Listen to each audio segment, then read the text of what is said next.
రూపాయి ఎక్కువైనా సరే కానీ బ్లౌజులు మాత్రం నీట్‌గా కుట్టియమ్మా అని చెప్తారు. ఎక్కడేసినా బ్లౌజులు కుదరట్లేదు. నువ్వు మంచిగా కుడతావంట.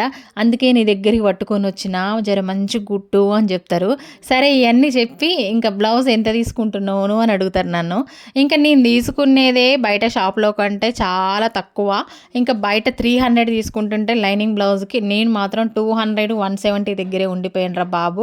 ఏం చేస్తాం ఇంట్లో కుట్టే వాళ్ళం ఎంత నీట్‌గా కుట్టినా కూడా ఇంట్లో స్టిచ్చింగ్ చేసే వాళ్ళకి రూపాయి ఎక్కువ ఇయ్యాలంటే చేతులైతే అస్సలు రావన్నమాట. సరే ఇంక 200 చెప్పినామనుకో 150 గుట్ అంటారు. సరేలే పోనీ ఫస్ట్ టైం వచ్చిర్రు కదా 150 కుడదామని చెప్పి ఓకే చెప్పినామనుకో, చీర బాగుంది కదా, బ్లౌజ్ బాగుంది కదా, మంచి గుట్ అని 10 సార్లు చెప్పి లాస్ట్‌లో ఏం చేస్తావు, దీనికి లేస్ పెడతావా, కొంచెం దీనికి ఏమన్నా పైపింగ్ పెడతావా, పైపింగ్ పెడితే బాగుంటుంది అనుకుంటా, మంచిగా థ్రెడ్ వేసి పైపింగ్ నీట్గా పెట్టని చెప్తారనమాట.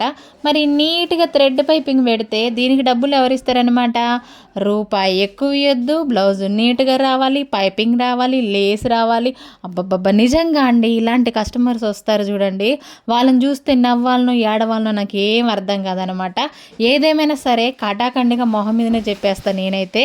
మరి మీకు కూడా ఇట్లాంటి కస్టమర్స్ తలిగిరా? కామెంట్ బాక్స్లో కామెంట్ చేయండి తొందరగా.